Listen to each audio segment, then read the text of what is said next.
এটা মেজর না ব্যাপার স্যার 14ই হবে, আমি সমস্যা নেই, আমাদের এটা মেজর ব্যাপার না। আমরা মেইন ব্যাপারটা দেখতে চাচ্ছি যে আমরা অস প্র্যাকটিসের বিষয় নিয়ে আলোচনা করছি, apply OSH practices in a CBT and A environment. CBT and A বলতে তার মানে কম্পিটেন্সি বেস ট্রেনিং এর এনভায়রনমেন্টে এটা ব্যবহার করব, আবার কম্পিটেন্সি বেস অ্যাসেসমেন্টের ক্ষেত্রে এটা ব্যবহৃত হতে পারে। আমরা দেখব যে মানে ট্রেনিং এর ক্ষেত্রেই হোক আর অ্যাসেসমেন্টের হোক কি মানে কি বিষয়গুলো এখানে আছে। আমরা আমরা কাজ করতে পারি। এখানে যে বলেছি যে এই সিবিএলএমটাও 5টা লার্নিং আউটকাম দেখা যাচ্ছে, তাহলে প্রথমটাও ছিল 5টা, দ্বিতীয় যেটা আমরা করেছি সেটাও আমরা দেখেছি 5টা, আর এখনো দেখলাম 5টা। তার মানে কি হাতের আঙ্গুল কয়টা? 5টা। তাহলে 5টাই আমরা মোটামুটি এখনো পর্যন্ত আছি, দেখা যাক কি হয়। প্রথম লার্নিং আউটকামটা হচ্ছে আইডেন্টিফাই অস issues in relating to work environment. আমরা যেখানে কাজ করব সেখানে কি কি ধরনের অস সংক্রান্ত সমস্যা হতে পারে সেটাকে আমাকে আইডেন্টিফাই করতে হবে। আমি যে জায়গায় কাজ করতে যাই না কেন, সেফটি ফার্স্ট, ঠিক কিনা কথাটা? প্রথমে আমাদের সেফটি বিষয়টাকে কনফার্ম করতে হবে। এই যে এখন করোনার সমস্যা, তাহলে করোনার ক্ষেত্রেও কি হয়েছে, আমরা ক্লাস করতে গেলে সবাই বলছি মাস্ক পরে, গ্লোভস দিয়ে বা স্যানিটাইজ ব্যবহার করে আমরা নিজেকে সুরক্ষা রেখে স্বাস্থ্যবিধি মেনে আমরা কাজ করতে চেষ্টা করব। আবারও দেখা যাচ্ছে যে তারপরেও দেখুন ফেস টু ফেস ক্লাস করতে অসুবিধা হচ্ছে, আমরা কিন্তু অনলাইনে করছি। এটাও কিন্তু একটা ইস্যু, যে এই যে ভাইরাস জনিত কারণে মৃত্যু ঝুঁকি চলে আসছে, সেই মৃত্যু ঝুঁকির কারণের জন্য আমরা এটাকে অ্যাভয়েড করার জন্য আমাদের কিন্তু বিভিন্ন পন্থা অবলম্বন করতে হচ্ছে। এই যে ধরনের ভাইরাস বা রিস্ক, সেটা আমরা খালি চোখে দেখতে পাচ্ছি না বলে এটা নিয়ে আমাদের মানে খুব রকমের সমস্যা হচ্ছে। সেই জন্য আমরা নিজেকে প্রোটেক্ট করছি, সেই জায়গাটা আমরা দেখতে পাচ্ছি। তো যাই হোক, এই ধরনের কত ধরনের, যেমন একটা বিল্ডিং তৈরি করছে, তাহলে সেই বিল্ডিং তৈরি করা অবস্থায় অনেক শ্রমিক পড়ে যে মারা যাচ্ছে না? তাহলে সেখানে যদি সিকিউরিটির ব্যবস্থা থাকতো, অর্থাৎ নিজে মাথায় বেল্ট বেঁধে তারপরে কাজ করতে হতো, অথবা মানে যে জায়গায় ঝুলন্ত ভাবে কাজ করতে হবে, অথবা ওই বিল্ডিং এর চারপাশে নেট দিয়ে এমন ভাবে রাখলো ভারী কোনো জিনিস পড়ে নিচে থেকে কেউ যাচ্ছে তার মাথায় পড়ে সে জানি দুর্ঘটনায় কবলিত না হয়। তাহলে এরকম অনেকগুলো ব্যাপার থাকতে পারে। আমরা যে ল্যাবে কাজ করে থাকি সেইখানে কি ধরনের সমস্যা হতে পারে, তারপরে আমরা যে ক্লাসরুমে ক্লাস করি সেখানে এলোমেলো তার পড়ে থাকলে সেই তারে পা বেজে অ্যাক্সিডেন্ট হতে পারে, অথবা এই যে ইয়াটা কি বলে আলপিন বেড়ে থাকলে কোনো কাঠের পাশ থেকে খোঁচা লেগে ইনজুর্ড হতে পারে। তো এটা আমরা দেখবো কি কি ধরনের, তাহলে সেই ধরনের কোনো সমস্যা আছে কিনা এটাকে আগে আমাকে আইডেন্টিফাই করতে হবে। যে অংশে আমরা কাজ করব, যে ওয়ার্ক প্লেসে, সেই জায়গাটা আমার ইস্যুটাকে আগে আমার আইডেন্টিফাই করা দরকার, এই কথাটা বলা হচ্ছে। তো ঠিক আছে, সেটার পরিপ্রেক্ষিতে আমরা দেখি 2 নাম্বার মানে ইস্যুটা কি। 2 নাম্বারের কথাটা বলছে কন্ট্রোল এন্ড রিপোর্ট অস ইস্যু। তাহলে আমাকে যেটা বলছে যে ইয়া করব, যে মানে সমস্যা তো থাকতে হবে, এখন এটাকে মিনিমাইজ করা, মানে এটা কন্ট্রোল করা দরকার। কত ধরনের কন্ট্রোলিং এর ব্যবস্থা আছে, রিস্ক কন্ট্রোল করা, সেটা আমরা দেখব। আবার কিভাবে রিপোর্ট দিতে হবে অশিশুর ক্ষেত্রে, সেই বিষয়টা 2 নম্বর লার্নিং আউটকামে বলেছে। কন্ডাক্ট ওয়ার্ক সেফলি, কিভাবে সেফলি কাজ করা যায় সেই জায়গাটাও আমরা দেখব, সেটা একটা ব্যাপার। 4 নম্বরে বলছে ফলো এমার্জেন্সি রেসপন্স প্রসিডিওর। তাহলে এই ক্ষেত্রে দুর্ঘটনা কবলিত হলে দুর্ঘটনার প্রকারভেদ অনুযায়ী কিভাবে আমাদের এই এমার্জেন্সি প্রোটেকশন দেওয়া যায় বা কিভাবে এমার্জেন্সি সাপোর্ট দিতে হবে, সেই সংক্রান্ত বিষয় নিয়ে আমরা আলোচনা করব। And finally maintain and improve health and safety work places এবং এই ওয়ার্ক প্লেস গুলোনে হ্যাঁ সেফটি আনয়নের ক্ষেত্রে কিভাবে আমাদের কার কি দায়িত্ব এবং কিভাবে মেনটেন করবে, এই 5টা বিষয় নিয়ে আমরা কথা বলেছি। তো আমরা এই সিপিএলএম এর ওই অংশে যাওয়ার আগে একটা কাজ করি যে একটা সিএস এর মধ্যে আমরা গত সিপিএলএমটা কিন্তু দেখেছি, ওই সিএসটার মধ্যে থেকে কিন্তু প্রায় 10টা প্রশ্নের উত্তর আমরা দেখেছি রেঞ্জ অফ ভেরিয়েবল একটু চেক করলে। তো আমরা সিপিএলএমটা স্টাডি করার আগে যেহেতু আমাদের একটা প্রিপারেশন লাগে আমাদের এই সংক্রান্ত পরীক্ষা সংক্রান্ত বিষয়, তাহলে সেই ক্ষেত্রে আমরা কি করতে পারি যে একটু দেখে আসি যে সিএসটা একবার কি অবস্থা, সিএস এ কি বলা হচ্ছে। হ্যাঁ, আমরা একটু এখান থেকে বের হয়ে যাই, আমরা একটু সিএসটাকে একটু সেট করি। এই যে এটা হলো অস ইস্যুর ক্ষেত্রে যেটা এখানে আমাদের আছে, এই যে apply wash practice in CBT and A environment. তাহলে এখানের মধ্যে আমরা বলছি দেখবো কোনটা, বিশেষ করে আমরা তো এলিমেন্ট বা লার্নিং আউটকাম এই যে এখানে আছে দেখেছি, আমরা এখানে দেখি রেঞ্জ অফ ভেরিয়েবল। স্ক্রিনে কি দেখা যাচ্ছে? জি স্যার। তাহলে এইখানে একটু কাগজ নিয়ে খাতা নিয়ে মার্ক করে রাখি যে এই অ্যাপ্লাই ওয়াশ প্র্যাকটিস আজকের যে তারিখ দিয়ে এখানে আমরা যে 5টা লার্নিং আউটকাম সেটা ঠিক আছে লিখলাম, বাট এই যে সিএস এর থেকে আমরা এই জায়গাটা দেখছি এটা একটু মেনশন করে রাখি, হ্যাঁ, যে সিএস থেকে আমরা এটা এই ইয়েগুলো পাচ্ছি, সেই কথাটা একটু দেখে রাখি। যেমন এখানে বলছে অস স্ট্যান্ডার্ড, আমি পরীক্ষা যদি বলে অস স্ট্যান্ডার্ড বলতে কি বুঝো, হ্যাঁ, এই পরীক্ষাটা এরকম উত্তর প্রশ্নটা কম পেয়েছি, তারপরে যদি জিজ্ঞাসা করে তাহলে এই যে 10টা পয়েন্ট এখানে কি লিখছে একজন একটু রিড আউট করতে হবে, কে বলবে? স্যার আমি বলি কারেক্ট পোস্টার হ্যাঁ, লাইটিং একটা হবে না, ওভাবে বললে হবে না, তুমি বলো। ঠিক আছে, তুমি বলো কারেক্ট পোস্টার বলতে কি বোঝাচ্ছে? কারেক্ট পোস্টার বলতে স্যার মানে যেভাবে বিজ্ঞাপন বা আমরা ইয়াটা দিব না, এটাকে একটু শব্দটা কিন্তু পোস্টার না, পোস্টার। জি স্যার পোস্টার। হ্যাঁ, মানে ঠিকভাবে বসার ভঙ্গিমা, কিভাবে বসতে হবে। রাইট। তার মানে কাজ করতে গেলে প্রপার যে জায়গাটা অবস্থানটা করব সেই জায়গায় যদি আমার কিভাবে আমি দাঁড়াবো, কিভাবে বসবো, প্রত্যেকটা হ্যাঁ অঙ্গভঙ্গি বিষয়টা আছে প্রপার ভাবে। যদি আমি যেমন আমি কম্পিউটারে কাজ করতে বসবো, তাহলে কম্পিউটারের সামনে কাজ করতে বসলে কিন্তু আমার কিন্তু মেরুদণ্ড সোজা করে বসতে হবে, যাতে করে আমার মেরুদণ্ডের কোনো ধরনের পেইন সৃষ্টি না হয়। কারণ দীর্ঘদিন যদি আমি ওইভাবে বসি তাহলে আমার সমস্যা আছে। এই যে এখন যে আমরা কম্পিউটারে যে কাজগুলো করছি, ক্লাসগুলো করছি, এখানেও কিন্তু আমার বডিটা প্রপারলি সেট করে বসা উচিত, যাতে আমরা অল্প সময়ের জন্য বসছি কিন্তু প্রতিদিন এই টাইমটায় বসছি। আবার যদি লং টাইমে বসি তাহলে এটা খেয়াল করতে হবে। তাহলে এইখানে বলতে আমার দাঁড়ানোর অবস্থা, আমি যখন ক্লাস নিব সেখানেও আমি কিভাবে দাঁড়াবো, কিভাবে বসবো, হ্যাঁ, প্রত্যেকটা জিনিস কিন্তু ইম্পর্টেন্ট। এবং এই কারেক্টলি যদি আমরা আমাদের বডিটাকে প্লেস করে না দাঁড়াই বা বসি তাহলে এর থেকে সমস্যা তৈরি হতে পারে। বোঝা গেছে কি কথাটা? স্যার প্রশ্নটা বলছিলেন, প্রশ্নটা কি হতে পারে? না, এই যে অস স্ট্যান্ডার্ড গুলো কি কি? আচ্ছা অস স্ট্যান্ডার্ড গুলো কি কি? হ্যাঁ, তার মধ্যে একটা কারেক্ট পোস্টার, এটা একটা ব্যাপার। কারণ এই যে বললাম যে আমি একটা ভারী বস্তু তুলবো, তাহলে ভারী বস্তু তুলতে গেলে আমার মাজায় কিন্তু ব্যথা আসতে পারে, তাই না? তা এই যে এই কতটুকু আমরা ওয়েট নিতে পারবো, হ্যাঁ, কতটুকু নেওয়া উচিত, কিভাবে নিব, এইগুলোরও কিন্তু বিষয় আছে, আমরা দেখবো পরে।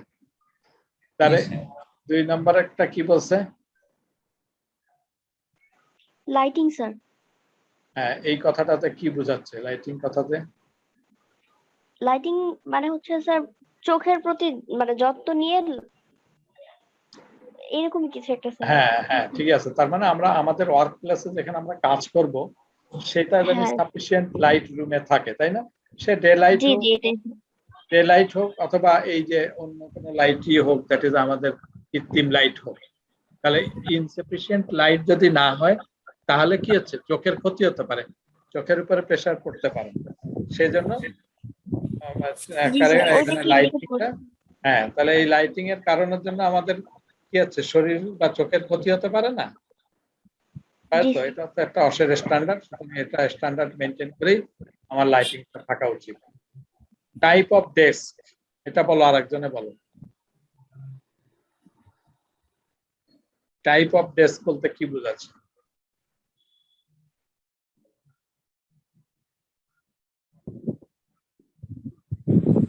বলো,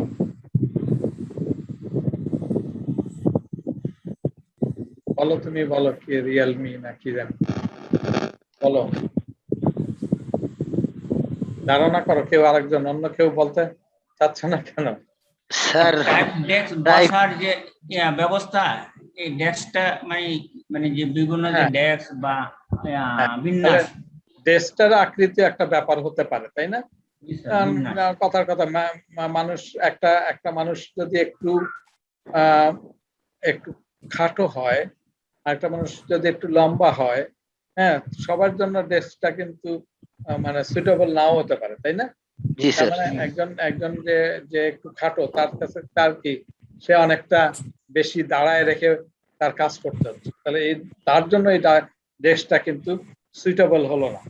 হ্যাঁ, এছাড়াও আরো বিষয় থাকতে পারে, যে কাজের জন্য যে হাইটে যেরকম ডেস্ক থাকলে শরীরের কোনো ক্ষতি না হয়, সেই জায়গায় ডেস্কের শেপ সাইজ থাকতে পারে, এটা একটা ব্যাপার। আচ্ছা, টাইপ অফ মনিটর,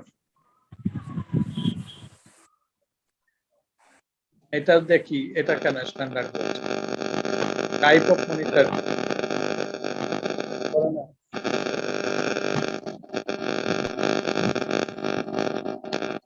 এটা কি বোঝা যাচ্ছে কথা?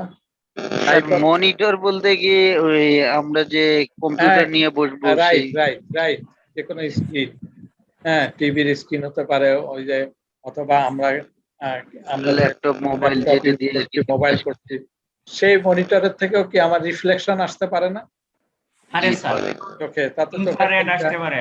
হ্যাঁ, তাহলে সেই ক্ষেত্রে কি হচ্ছে, সেটাও কিন্তু আমরা কতটুকু ডিস্টেন্স মেনটেন করে বসবো, সেটা একটা ফ্যাক্টর হতে পারে।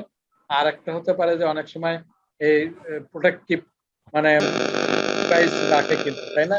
প্রোটেক্টিভ স্ক্রিন ইউজ করে, যে ওর থেকে যে রেটা, সেটা যেন আমার শরীরের ক্ষতি না করে, তাহলে এটা মনিটরও একটা বিষয় থাকতে পারে। স্টাইল অফ চেয়ার, এই যে চেয়ারের হ্যান্ডেল থাকবে কি থাকবে না, কি রকম চেয়ার থাকবে, আর কি কাঠের চেয়ার থাকবে না কি গদিয়ালা চেয়ার থাকবে, ইত্যাদি বিষয়গুলো কিন্তু এটাও চেয়ারেরও একটা স্ট্যান্ডার্ড থাকা উচিত। টাইপিং পজিশন, এই যে আমরা যখন টাইপিং করব, টাইপিং করে হাত কিভাবে রাখে, টাইপ করতে করতে কিন্তু হাতের সমস্যা তৈরি হয় কিন্তু, তো এটাও একটা ব্যাপার। ভেন্টিলেশন, সাফিসিয়েন্ট ভেন্টিলেশন যদি না থাকে, সাফোকেশন তৈরি হয়ে যাবে রুমের মধ্যে, হ্যাঁ, এটাও ইল হেলথের কারণ। লাইট পজিশন, লাইটের পজিশনটা কোন জায়গায় রাখবো, কোন জায়গায় থাকবে, আরো আরো অনেক লাইট অনেক কারণে হতে পারে, যেমন যেমন এই যে ওয়েল্ডিং করতে গেলে সেখানেও রে আসতে পারে, সেই সব বিষয় থাকতে পারে। কারেক্ট লিফটিং মেথড, ওই যে কারেক্ট লিফটিং যে বললাম, মাথায় ব্যথা যদি না হয়, তার মানে ভারী বস্তু কিভাবে তুলবো, কি দিয়ে তুলতে হবে, সেটাও একটা factor. Length of time in front of computer, একটা কম্পিউটারের সামনে কত সময়, কত দূরে থাকবো, কত সময় ধরে থাকবো, তাই না? এই সবগুলো নিয়ে কিন্তু এই যে 10টা পয়েন্ট বলছে, এটার প্রত্যেকটার স্ট্যান্ডার্ড আছে, অসের স্ট্যান্ডার্ড, সেটা যদি মেনটেন করে তাহলে স্যার, এখন তো আমরা 10 ঘন্টার উপরে স্যার কম্পিউটারে বসে থাকতে হয়।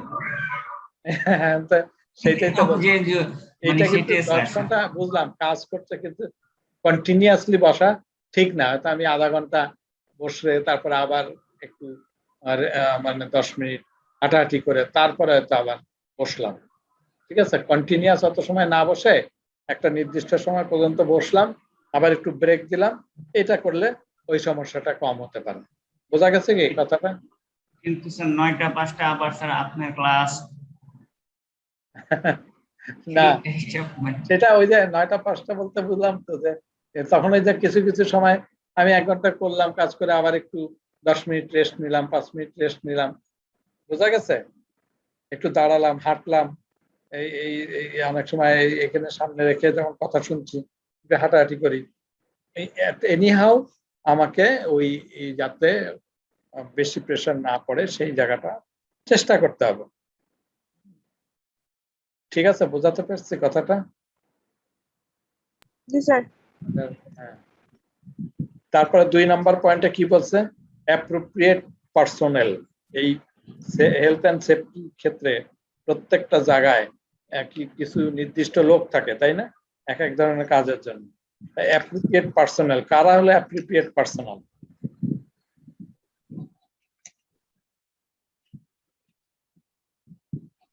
মাহমুদা কে আছো? মাহমুদা কি আছো, শুনতে পাচ্ছ? জি স্যার। হ্যাঁ, এই যে পয়েন্টটা পড়ো, এই যে কারা অ্যাপ্রোপ্রিয়েট পার্সোনাল, এই যে 2.1 থেকে 2.4 পর্যন্ত আছে। সেফটি রিপ্রেজেন্টেটিভ, হ্যাঁ occupational health and safety officer, first aid officer, supervisor. হ্যাঁ, তাহলে ভিন্ন ভিন্ন নামে থাকতে পারে। কোন জি স্যার। কি নামে থাকে সেটা আমরা নাও মানে না বুঝলে মানে কাজ কিন্তু সেফটি বিষয়ে আসছে। হ্যাঁ, সুতরাং আমরা সেফটি রিপ্রেজেন্টেটিভ থাকতে পারে একটা অফিসে, আবার একাধিক ব্যক্তিও থাকতে পারে। হ্যাঁ, সেটা ডিপেন্ড করবে কি ধরনের অফিস, কত বড় অফিস তার সঙ্গে নির্ভর করে। সেটা occupational health and safety officer হতে পারে, ফার্স্ট এইড অফিসার হতে পারে, ইভেন সুপারভাইজারও দায়িত্ব আছে এই ধরনের প্রোটেকশন দেওয়ার ক্ষেত্রে। তাহলে এইগুলো আমাদের অ্যাপ্রোপ্রিয়েট পার্সোনেল বললো সেফটির ক্ষেত্রে। তাহলে এরকম জানতে চাইতে পারে যে কারা কারা এই অসের অ্যাপ্রোপ্রিয়েট পার্সোনেল, তখন আমরা এই প্রশ্নের উত্তরও এখান থেকেও দিতে পারবো। এই যে ওয়ার্ক প্লেস বলছি, ওয়ার্ক প্লেস বলতে কি বোঝায়? ওয়ার্ক প্লেস বলতে সাধারণত training institute, industry, assessment centre. হ্যাঁ, অর্থাৎ যেখানে ট্রেনিং গ্রহণ করা হচ্ছে সেটা হতে পারে, যেখানে কাজ করছে মানুষ ইন্ডাস্ট্রি সেখানে হতে পারে, যেখানে অ্যাসেসমেন্ট হবে সেন্টার সেটা আমাদের একটা ওয়ার্ক প্লেস হতে পারে। এই জন্য ওয়ার্ক প্লেসের সংখ্যা এটা বলা আছে। হ্যাজার্ড বলতে কি বোঝায়? এটা পরীক্ষায় কিন্তু আসে এখন। জি স্যার, এটা আসছিল পরীক্ষায়। হ্যাঁ, এইখানে হ্যাজার্ড বলতে কি বোঝায় বলো, রূপা বলো। স্যার কর্মক্ষেত্রে অনাকাঙ্ক্ষিত ঝুঁকি, আচ্ছা, মেহেদি বলো। কাজ করতে। না না, হ্যাজার্ড হ্যাজার্ড কত টাইপের হ্যাজার্ড পরীক্ষা আসে? যে কয়েক টাইপের হ্যাজার্ড গুলোর নাম বলো, তখন কি এখানে স্যার 6টা hazard: physical hazard, chemical hazard, electrical hazard, ergonomical hazard, physically hazard, biological hazard. Psychological hazard, biological hazard. এই আর্গোনমিক্যাল ব্যাপারটা একটু বানান ই দিয়ে হলে ভালো হয়, ই জি। হ্যাঁ, ই জি দিয়ে আর্গোনমিক্যাল হ্যাজার্ড। যাই হোক, তাহলে আমরা যদি বলি তাহলে এইখান থেকে হুবহু লিখে দিতে পারি সিবিএলএম থেকে, তাই না? আবার কোন কোন জায়গায় আগে প্রথম পূর্বে সিবিএলএম এ ছিল 4 প্রকার, এখন আরেকটু ডিটেইলস করেছে। তো আমরা এটাও দেখবো, ফিজিক্যাল, কেমিক্যাল, ইলেকট্রিক্যালটাও ফিজিক্যালের মধ্যে পড়ে, আর্গোনমিক্যাল হ্যাজার্ড, সাইকোলজিক্যাল অনেক সময় ফিজিক্যালের মধ্যেই ধরে নেওয়া হয়। হ্যাঁ, এই 4টা অনেক সময় বলে, ফিজিক্যাল, কেমিক্যাল, আর্গোনমিক্যাল এবং বায়োলজিক্যাল। এই ফিজিক্যাল এবং ইলেকট্রিক্যালটাকে অনেক সময় ওই সাইকোলজিক্যাল বিষয় এবং ইলেকট্রিক্যাল বিষয় ফিজিক্যাল হ্যাজার্ডের মধ্যে ধরে, আগে কোনো সময় ধরে। তা এটা সেপারেট করে লিখলো কোনো দোষের কিছু নাই, কেউ যদি মিনিমাম 4টা লেখে তাও হবে। হ্যাঁ, অস প্র্যাকটিসেস। এবার আসি যেখানে কোথায় কোথায় অস প্র্যাকটিসের বিষয় আছে বা অস প্র্যাকটিসের বিষয়টাকে আমরা একটু দেখি। এখানে এই এসওপি এরকম অনেক সময় এরকম একটা শব্দ দেয়, জানতে চায় এর অ্যাব্রিভিয়েশন কি। এটা হলো স্ট্যান্ডার্ড অপারেটিং প্রসিডিওর। তার মানে ওই ওয়ার্কশপে যে কাজ করা সেটার জন্য যে স্ট্যান্ডার্ড যে প্রসিডিওর আছে কাজের জন্য, অপারেশন করার জন্য, সেটাকে বলছে স্ট্যান্ডার্ড অপারেটিং প্রসিডিওর। খুব ইম্পর্টেন্ট কথা, না তো বুদ্ধি একসময় দিয়ে বসেন। Job related standard operating procedure এটা একটা প্র্যাকটিসের মধ্যে আসে। Consultation and participation in emergency response. তাহলে এই কাজের ক্ষেত্রে মানে প্র্যাকটিসের ক্ষেত্রে দেখা যায় এমার্জেন্সি রেসপন্সের প্রশ্ন আসে, অর্থাৎ একদম দুর্ঘটনাকে বলতে হলো সঙ্গে সঙ্গে ব্যবস্থা নিতে হবে কি সেই ক্ষেত্রে দায়িত্ব কার কি, হ্যাঁ, এবং কারোর সঙ্গে যদি কনসাল্ট করার বিষয় থেকে থাকে তাহলে কার সঙ্গে কনসালটেশন করার বিষয় থাকবে সেটা আমরা জানবো। Response to specific hazards, incident, investigation, risk assessment and reporting, এগুলো সব অস্ট প্র্যাকটিসের মধ্যে আসে। আমরা এটা ডিটেলস আমরা যাবো ওখানে, এটা ওইভাবে প্রশ্ন আসবে না এরকম। সেফটি সাইন এন্ড সিম্বল, কয়েকটা সেফটি সাইন এন্ড সিম্বলের কথা বলো, এরকম বিষয় আসলে আমরা দেখলাম যে সাবধানতার জন্য কশন, ডেঞ্জারাসের জন্য বিষয় সিম্বল আছে, এমার্জেন্সি, এক্সিট, ফায়ার।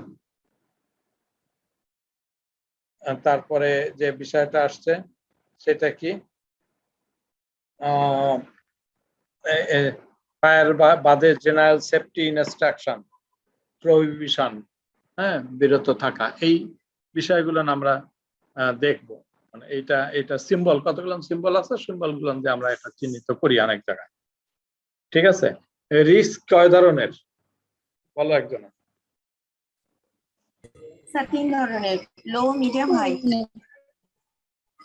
হ্যাঁ, তাহলে এটা কিন্তু আমার লাগবে, যখন মেইনটেনেন্স ফর্ম ফিল আপ করতে হবে তখন আমাকে এরকম লো ইন্ডিকেট করা দরকার, মিডিয়াম, হাই।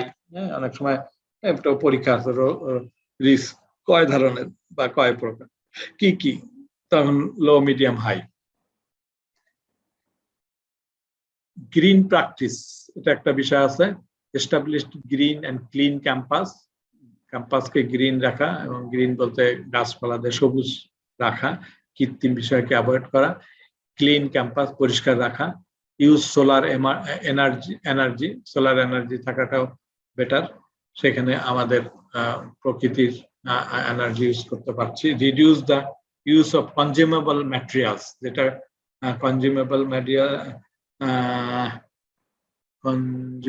ম্যাটেরিয়ালস, আচ্ছা, এটা ব্যবহার কমাতে পারি। ইউজ অর্গানিক ম্যাটেরিয়ালস, কারণ তো অনেক ধরনের অর্গানিক ম্যাটেরিয়ালস, খাবারের থেকে আরম্ভ করে সবকিছুই পাওয়া যায় অর্গানিক ম্যাটেরিয়ালস। রিসাইক্লিং ম্যাটেরিয়ালস, এগুলো যেখানে সেখানে যেমন প্লাস্টিকের জিনিস বা কাগজপত্র, এগুলোকে রিসাইক্লিং করে ব্যবহার করা যায়। ম্যানেজ ওয়াস্ট ম্যাটেরিয়ালস, এই যেগুলো ওয়াস্ট ম্যাটেরিয়ালস থাকে সেটাকে কিভাবে ম্যানেজ করা যায় সেটা একটা কথা বলছে। ডকুমেন্টেশনের কথা বলছে। রিপোর্ট, লগ, শিডিউল, এটা আমরা একবার একটু দেখে নিলাম যে কি আছে তার মধ্যে। তো খুব বেশি এখানে রিস্কটার বিষয় একটা দেখলাম, সেফটি সাইনের একটা বিষয় দেখলাম, তারপরে হ্যাজার্ডের বিষয়টা একটু দেখলাম, ওয়ার্কপ্লেস বলতে কি বোঝায় এটা অনেক সময় একটু দেখতে বলে, অ্যাপ্রোপ্রিয়েট পার্সোনাল কে অসের ক্ষেত্রে, এবং অস স্ট্যান্ডার্ড, এই কটার মধ্যে এখান থেকে দুটো একটা প্রশ্ন আসে অনেক সময়। তো মোটামুটি আর কি এখনো খুব মানে আমরা যে আগের যে সিবিএলএমটা দেখেছি সেখান থেকে প্রশ্ন আসেই বেশ ভালো। এখান থেকে এই হ্যাজার্ডের প্রকারটাই একটু আসার মতন ইম্পর্টেন্ট। আর সিগন্যাল এগুলো খুব যে পরীক্ষা আসে তা না। গ্রিন প্র্যাকটিস, এই দুটো একটু দেখতে পারি। ঠিক আছে, এখান থেকে দুটা একটু খেয়াল করলাম, একটা হ্যাজার্ড কয় প্রকার আর এই জানার জন্য। তো হ্যাজার্ড কয় প্রকার তো আমাদের মুখস্থই থাকবে। আর অস স্ট্যান্ডার্ড, হ্যাঁ অস স্ট্যান্ডার্ডটা যদি আসে সেটা একটু কম আসে, বাট স্যার হ্যাজার্ড কি एग्जांपल শো আসবে নাকি স্যার? হ্যাঁ আসবে, আমরা যাচ্ছি সেটা নিয়ে। আমাদের মূল সিবিএলএম এখন যাব, সেখানে আমরা ডিটেলস কথাগুলো না একটু বলবো। আমরা একটু জাস্ট আগে দেখে আসলাম, যে বললাম যে সিএস থেকেও তো কিছু কিছু উত্তর দেওয়া যায়, সেটা বোঝানোর জন্য দেখে আসলাম যে সিএস এ কি আছে, বা সিএস এ তো পার্টিকুলারলি রেঞ্জ অফ ভেরিয়েবলটা আমরা বলেছি। আমরা এটা আমরা দেখে আসছি যে 5টা লার্নিং আউটকাম আছে। প্রথমে আমাদের বলছে অস ল বলতে কি বোঝায়, 13 নম্বর পেজ। অস ল বলতে আসলে এত ডিটেলস কিছু নাই। আইএলওর বাংলাদেশ লেবার লর মধ্যে 2006 সালে তারা একটা রেখেছে, অসের প্রোটেকশনের ক্ষেত্রে কিছু কথাবার্তা বলছে। Occupational health and safety has been discussed a lot in context of major accident held in Bangladesh RMG industry in 2013. RMG তে দেখা যায় বেশ কিছু অ্যাক্সিডেন্ট হয়েছে, আমরা দেখেছি আগুন লেগেছে বিভিন্ন কারণে, সেখানে কিছু রুলস এন্ড রেগুলেশনের কথা বলছে। তাহলে ওই আইএলও এবং এই আরএনজি ইন্ডাস্ট্রিতে যেটা ব্যবহার করছে ওটাই বাংলাদেশে আমরা আর্টিকেল সামারাইজ করে একটা অশ ল হিসেবে আমরা পাই, খুব একটা বেশি পাই না। সেজন্য বলছে Bangladesh textile and clothing manufacturing companies must comply with those law, ওই ল গুলোকে তারা কমপ্লাই করে। টেক্সটাইল এবং ক্লোদিং ম্যানুফ্যাকচারিং এ আইএলওর মধ্যে যে ইনফরমেশন আছে সেইটা মেনটেন করে কাজগুলো করে থাকে। এটাই, এটা খুব খুব ইম্পর্টেন্ট কিছু না, এমনি একটা জানলাম। এটা একটা বলছে যে 4 step to hazard identification. Hazard কোন জায়গায় একটা হ্যাজার্ডকে যদি আইডেন্টিফিকেশন করতে হয় তার জন্য যে 4টা স্টেপ, সেই 4টা স্টেপ কি কি? তাহলে সেই 4টা step identify by inspection or use of hazard identification report. এক হতে পারে আমরা যে জায়গায় কাজ করব সেই জায়গায় আমরা একটু মুভ করবো, মুভ করলেই আমরা ওখান থেকে আইডেন্টিফাই করতে পারবো। এছাড়াও কিছু রিপোর্ট আগের থেকেই ওই কর্মক্ষেত্র থাকতে পারে, যে বিভিন্ন সময় আগে যে দুর্ঘটনাগুলো ঘটছে সেটা রিপোর্টের রেসপেক্টে আমরা জানতে পারবো যে এখানে কি ধরনের হ্যাজার্ড হতে পারে। হ্যাঁ, তাহলে একটা রিপোর্ট থেকে পারি, আর একটা আমরা ইনস্পেকশন করে বের করে আনতে পারি। সাধারণত ইনস্পেকশন করে আমরা বেশিরভাগ এনে থাকি। 2 number step assesses by use of risk assessment matrix. আমরা যেটা আইডেন্টিফাই করেছি এখানে রিস্ক ম্যাট্রিক্স বলে একটা ম্যাট্রিক্স ফর্ম আছে, দেখি আমার ভিতরে দেখানোর সুযোগ থাকলে আমি দেখাবো। ফর্মে ওই ফর্মটা দিয়ে অ্যানালাইসিস করেও বের করা যায় হাই রিস্ক না লো রিস্ক না মিডিয়াম রিস্ক। হ্যাঁ, এবং সেই ক্ষেত্রে সেই যে কালার, ওই কালার প্লেট গুলো বসায় দেওয়া হয় যে এই জায়গাটা এরকম হাই, বা মানে হাই হলে রেড, হ্যাঁ কমলা এবং ইয়েলো কালার ব্যবহার করা যায়, সেটা একটা ম্যাট্রিক্স আছে, সেটা থেকে করা যায়। বলা হচ্ছে এলিমেন্ট অ্যান্ড কন্ট্রোল। এই এলিমেন্ট এবং কন্ট্রোল আমরা সেই রিস্কি জিনিসটাকে সরায় দিয়ে দিতে পারি, এলিমেন্ট করে দিতে পারি, অথবা ওকে কন্ট্রোল করার বিষয় থাকে, এটা দিয়েও আমরা কিছু কাজ করে থাকি। রিভিউ হয়ে থাকে complete risk assessment summary report, এবং সেই সামারি রিপোর্টটা রিভিউ করতে হবে। তাহলে একটা বলছে এখানে আইডেন্টিফাই করা, তারপরে বলছে রিস্ক ম্যাট্রিক্স দ্বারা অ্যাসেস করা, তারপরে বলছে এটাকে এলিমিনেট করতে হবে বা কন্ট্রোল করতে হবে, লাস্টে রিভিউ করতে হবে। তাহলে প্রথম কাজ হচ্ছে আইডেন্টিফাই করা। আমি আইডেন্টিফাই করে যা যা পেলাম রিস্ক ম্যাট্রিক্স এর মধ্যে এটা ফেলবো, ফেলে আমরা দেখলাম যে রিস্কের লেভেলটা কি, এইটা অ্যাসেস করতে পারি আমরা।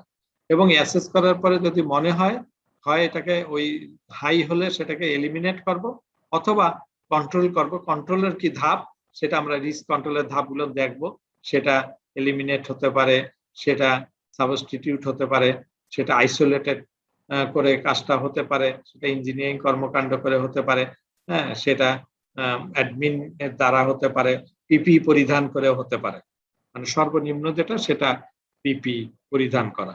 তো আমরা সেটা যেটাই হোক না কেন কন্ট্রোল এলিমিনেট করা অথবা কন্ট্রোল করে আমার ওই জায়গায় বসে কাজ করার সুবিধা হতে পারে, কাজ করা যায়। যদি আমাদের কস্ট ইফেক্টিভ নয়, এলিমিনেট করার ক্ষেত্রে যদি খুব সমস্যা হয়ে থাকে তাহলে কন্ট্রোল করব। ফার্স্ট স্টেপ হলো আমাদের এলিমিনেট করা, সরায় দেওয়া রিস্ক সম্পূর্ণরূপে। কিন্তু সেটা যদি সরানো সম্ভব না হয়, যেমন এই যে এটাই যদি বলি যে করোনা ভাইরাস, এটা আমি এলিমিনেট করব কি করে? করার সুযোগ আছে আমার কোনোভাবে? আমরা তো দেখতেই পাচ্ছি না ভাইরাসটা, তাহলে একে কন্ট্রোল করতে পারবো, এটা একটা ব্যাপার। তেমনি ভাবে অনেক জিনিস আছে, যেমন ফ্যানের একটা পাখা নড়বড়ে আছে, যে ওইটা থেকে ফ্যানটা চালানোর সময় এটা থেকে অ্যাক্সিডেন্ট ঘটতে পারে, তাহলে ওই ফ্যানটাকে ওই হয়তো ইঞ্জিনিয়ারিং করে ওই অংশটুকু সারায় ফেলতে পারি, সারায় ফেলে তারপরে কাজ করতে পারি।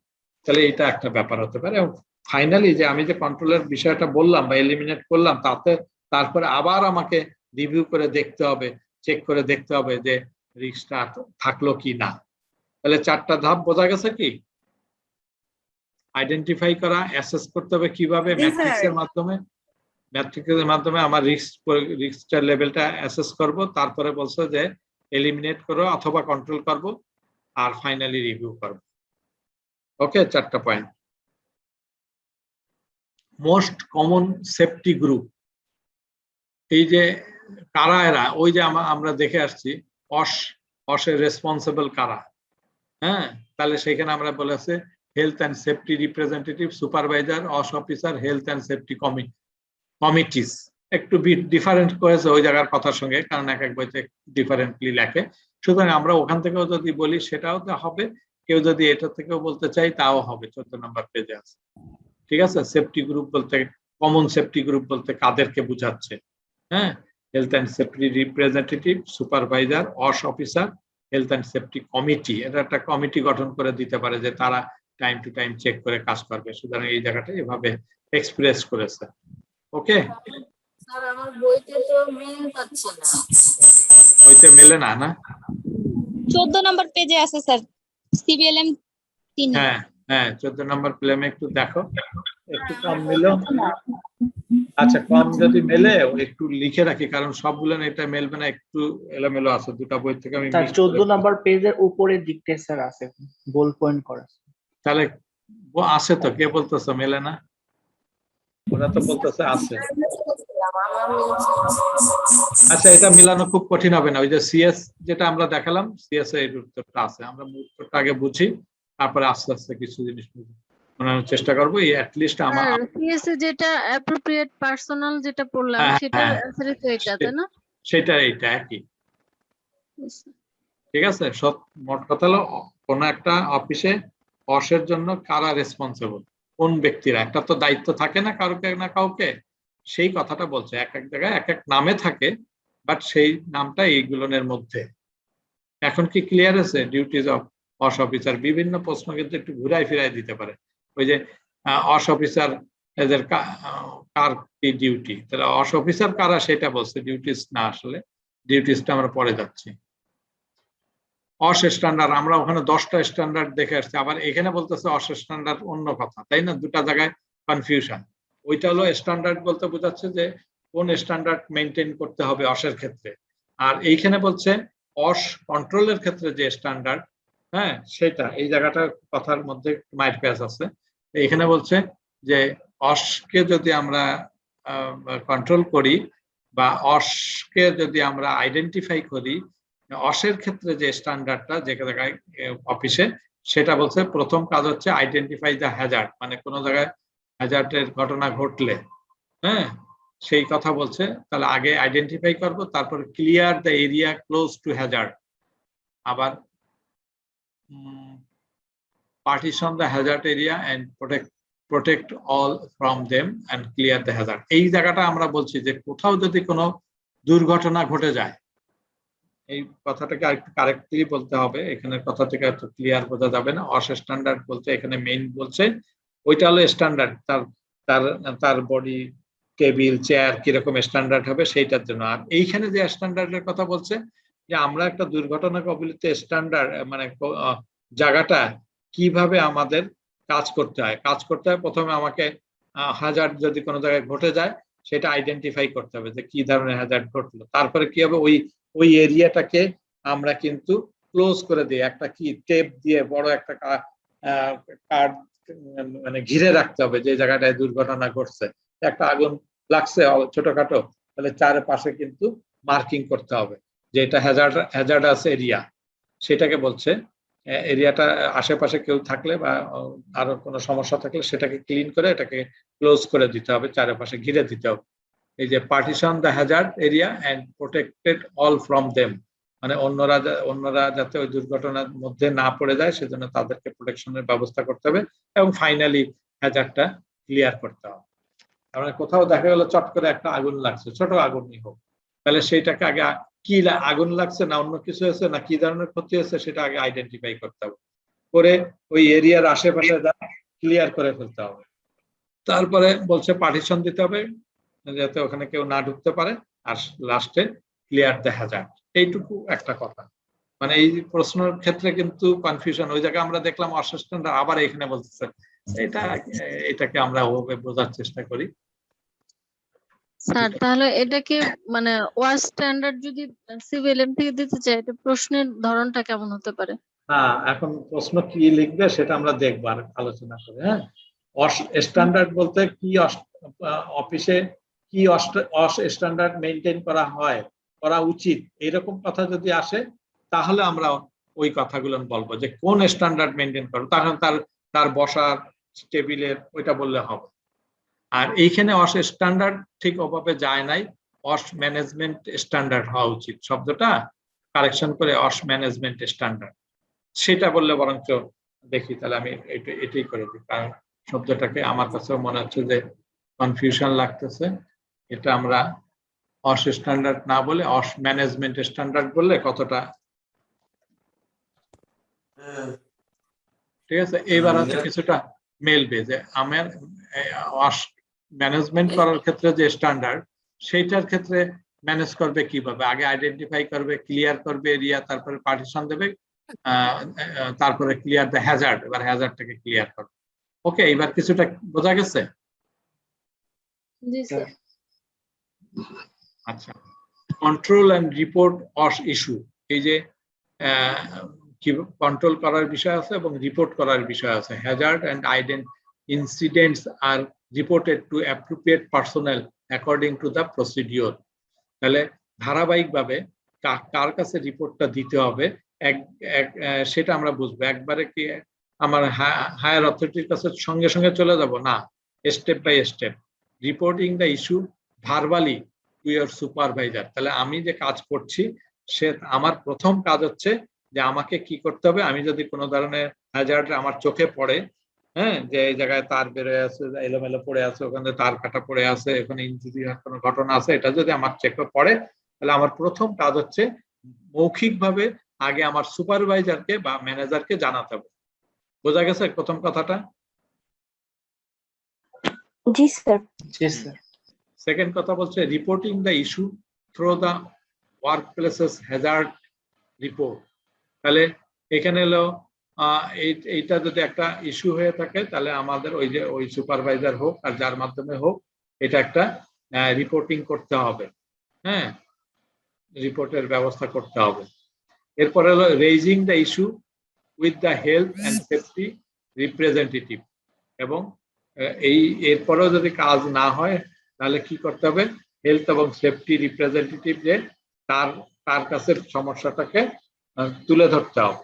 আমরা ধারাবাহিকভাবে গেছি, প্রথমে আমরা মৌখিক বলেছি, করলো না, এবার লিখিতভাবে রিপোর্ট করলাম, তারপরে দেখলাম কাজ হলো না, তাহলে কি হচ্ছে, এই সমস্যাটাকে জোরে সোরে বলতে হবে যে এটা কিন্তু বারবার বলছে, এটার জন্য দুর্ঘটনা ঘটে গেলে আমরা কিন্তু ক্ষতিগ্রস্ত হব, সেই কারণের জন্য একটু হেলথ অ্যান্ড সেফটি রিপ্রেজেন্টেটিভের কাছে এটা কিন্তু রেইজ মানে এটা সমাধান করার ব্যাপারে তাদেরকে বলতে হবে, আটারিং করতে হবে। তারপরে বলছে raising the issue with management through safety officer. এবং এরাও তাদেরও একটা সীমাবদ্ধতা আছে, সেও যদি এটা সক্ষম না হয় তাহলে এই সেফটি অফিসারের মাধ্যমে হায়ার ম্যানেজমেন্টকে আমাকে জানাতে হবে। মোট কথা দুর্ঘটনা থেকে প্রতিকার করার জন্য এই চেষ্টা আমাদের থাকতে হবে। বোঝা গেছে কিছুটা? এগুলো খুব বেশি ইম্পর্টেন্ট না, তারপরে জানলাম হ্যাজার্ড কি, হ্যাজার্ডের সঙ্গে আসে। What is hazard? 3টা লাইন এখানে লিখেছি। Anything or anyone that can harm or cause ill health to a person. তাহলে কি আছে, যে কোনো কিছু, যে কেউ অথবা যে কোনো জিনিসের জন্য যদি কোনো ধরনের সমস্যা হতে পারে, যে সমস্যার কারণে শরীর নিজের এবং সম্পদের ক্ষতি হতে পারে, সেটাই hazard. Anything or anyone that can harm or cause ill health to a person. একজন পার্সনের কাছে যদি এই ধরনের কোনো সমস্যা হতে পারে, সেটা যে কোনো জিনিস অথবা যে কোনো পার্সন, যে কেউ, যে কারণের জন্য আমার যদি মানে ফিজিক্যাল কোনো ক্ষতি হওয়ার সম্ভাবনা থাকে, তাহলে সেটা একটা হার্ম। বোঝা গেছে? তাহলে এনিথিং হতে পারে, এনিওয়ান হতে পারে। ক্লিয়ার? প্রথম লাইনটা বোঝা গেছে? এটা সংজ্ঞা দেওয়া যাবে। আরেকবার একটু বলে ভালো হয়েছে। বলছে যে হ্যাজার্ডটা কি, হ্যাজার্ডটা বলছে এনিথিং অর এনিওয়ান। এই তো কথা, মানে এনিথিং বলতে বোঝাচ্ছে একটা বস্তু হতে পারে, তাই না? যেমন বললাম যে ফ্যান থেকে একটা অ্যাক্সিডেন্ট সমস্যা হতে পারে, তার পিন বেরোয় আছে সেটার জন্য হতে পারে, তারপরে এই যে কেবল যত্রতত্র পড়ে আছে সেটার জন্য হতে পারে, স্লিপারি আইটেম কোনো লিকুইড পড়ে আছে মেঝেতে, সেটার জন্য হতে পারে। তাহলে এই সব কারণে হতে পারে, ইভেন কোন পার্সনের জন্য হতে পারে, একজন ব্যক্তির কারণের জন্য সেও যেভাবে মুভমেন্ট করছে তাতে আমার কাছে মনে হতে পারে যে ওটা একটা দুর্ঘটনা ঘটে যেতে পারে। এলোমেলো ভাবে সে চলাফেরা করতেছে, তার কারণের জন্য সেও ক্ষতিগ্রস্ত হবে, আমিও ক্ষতিগ্রস্ত হব। তাহলে anything or anyone that can harm, এটুকু হলো কথা। ঠিক আছে, anything or anyone that can harm or cause ill health to a person. আচ্ছা, এরপরের কথা হচ্ছে anything or anyone that can damage property. তাহলে পার্সনের কথা গেছে, এখানে প্রপার্টি অর এনভায়রনমেন্ট এটা হতে পারে। পার্সনের জন্য ক্ষতি বিষয় আসতে পারে, প্রপার্টির জন্য ক্ষতি হতে পারে। কম্বিনেশন অফ দিস থিং, তাহলে ওই দুইটার কম্বিনেশনও বিষয়টা আসতে পারে। আর মাইক্রোফোন থেকে জানি সাউন্ড হচ্ছে, কাইন্ডলি একটু বন্ধ করলে ভালো হয়, বোঝা যাচ্ছে না কিছু।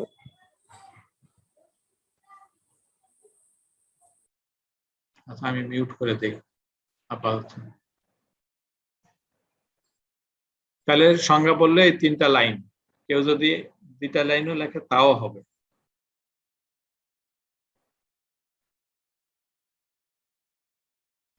আমরা এখন দেখছি যে টাইপস অফ হ্যাজার্ড। আমরা ওখানে দেখেছি 6 রকম, এখানে 4 রকম লিখেছে, কেউ যদি 4 রকমও লেখে তাও হবে। Physical, biological, chemical, ergonomical Hazard.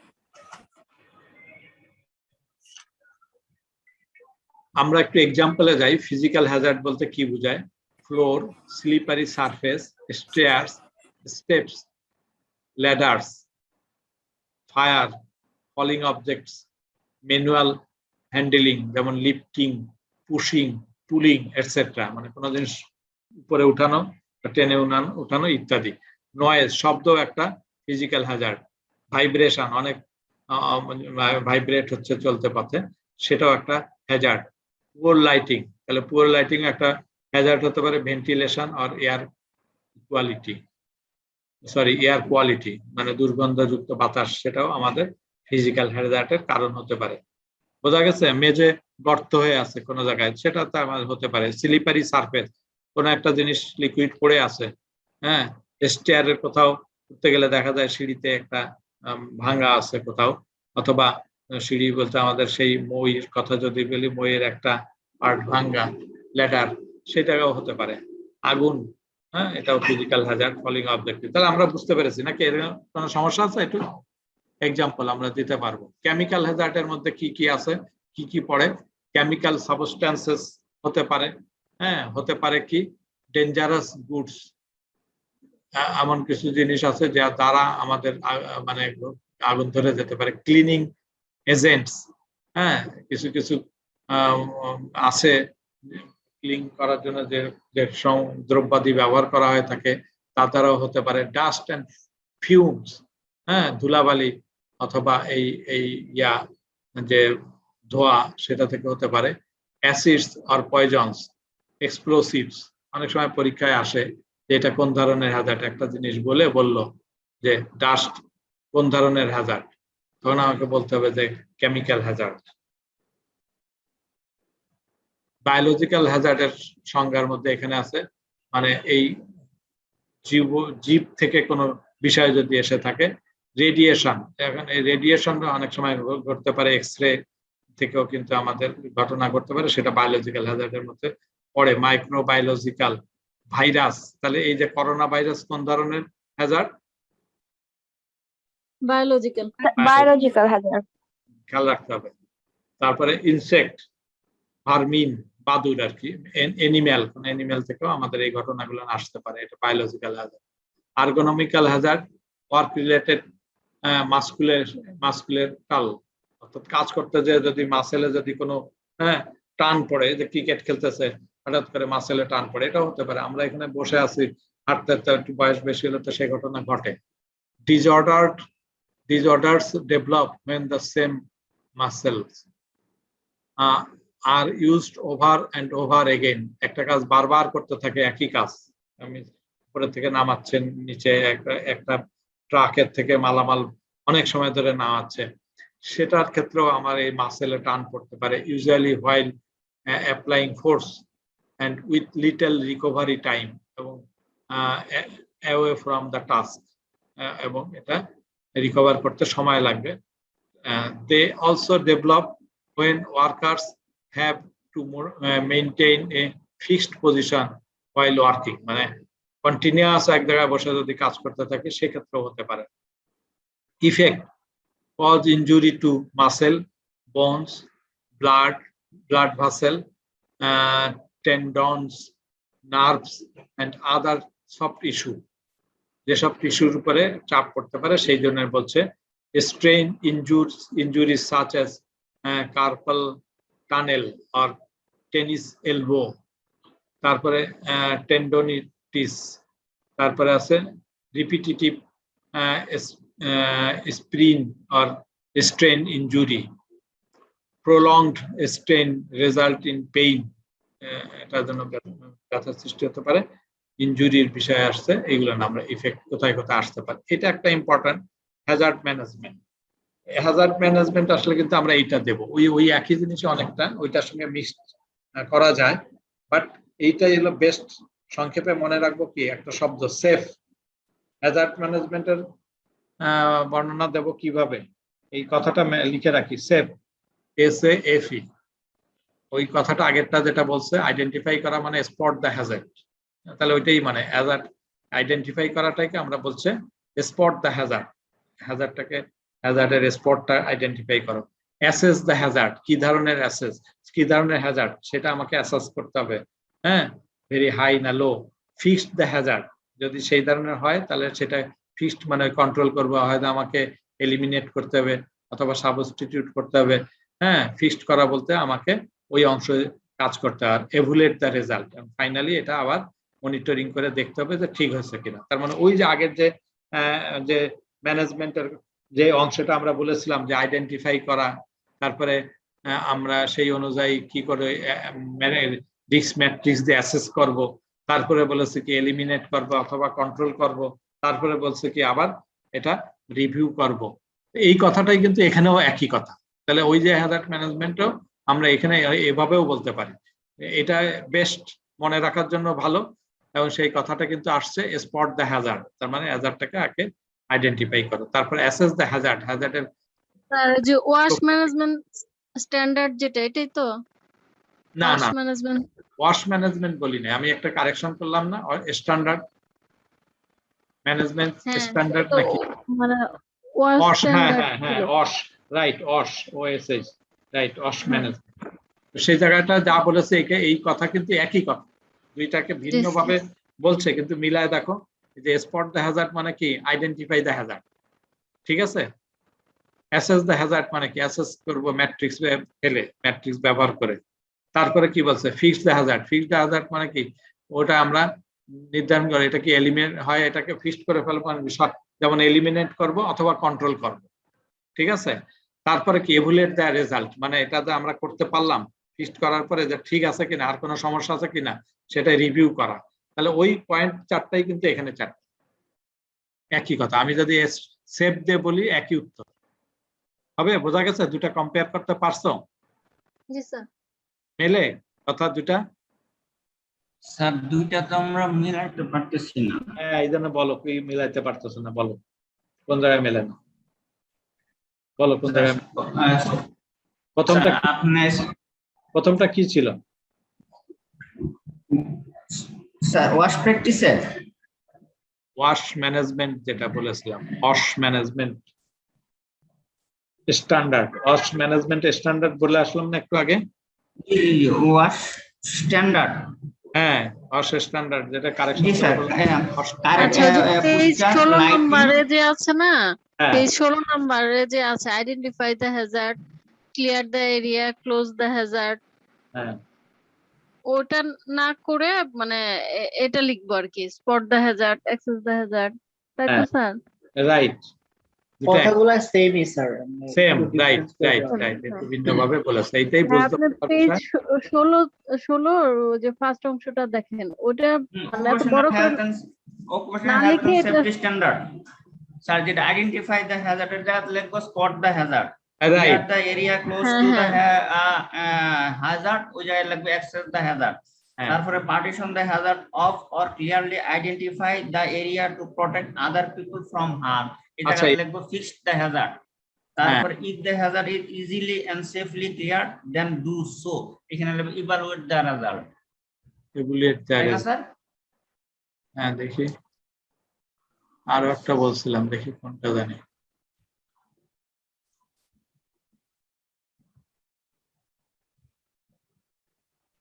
এই যে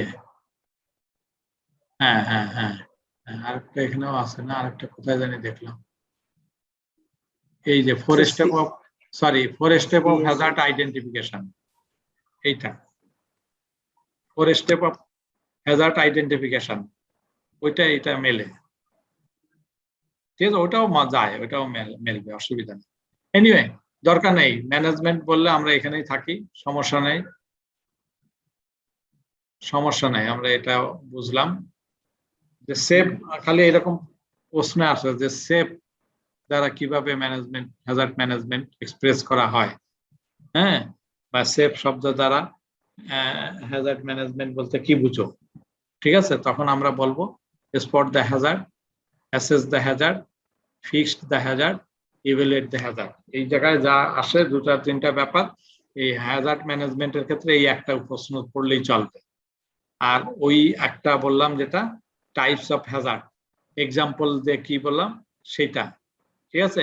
এই যে 3-4টা কথা বুঝলে হবে। হ্যাজার্ডের সংজ্ঞা এখানে ইম্পর্টেন্ট হলো, হ্যাজার্ডের সংজ্ঞা, হ্যাজার্ড ম্যানেজমেন্ট আসলে আমরা এটা বলে দেব। তারপরে যেটা বলছে টাইপস অফ হ্যাজার্ড বললে সেটা আমরা লিখতে পারবো, হ্যাজার্ডের এক্সাম্পল দিতে বললে সেটা আমরা দিতে পারবো। এই কথাটুকু বুঝেছি কিনা? আর হ্যাজার্ডের সংজ্ঞা, হ্যাঁ কয়টা বলেছি? হ্যাজার্ডের সংজ্ঞা, টাইপস অফ হ্যাজার্ড, ঠিক আছে, উইথ এক্সাম্পল, আর হ্যাজার্ড ম্যানেজমেন্ট, তাই না? জি স্যার। হ্যাঁ স্যার এই হ্যাজার্ড ম্যানেজমেন্টে ইভ্যালুয়েট দ্য রেজাল্ট, এটা কি রেজাল্ট না হ্যাজার্ড? না, ইভ্যালুয়েট দ্য রেজাল্ট মানে যে কাজটা আমরা করলাম, জি জি, সেটা আমরা সেটার যে রেজাল্ট ফিক্সড করার পরে, ফিক্সড করা মানে কি, আমরা আইডেন্টিফাই করলাম যে এটা দ্বারা অ্যাক্সিডেন্ট ঘটতে পারে, তাহলে কি করবো? হয় সেটা রিমুভ করবো অথবা এটা কারেকশন করবো, তাই না? জি। তাহলে কারেকশনটা হইলো কিনা সেটা আবার আমি একটু চেক করবো না?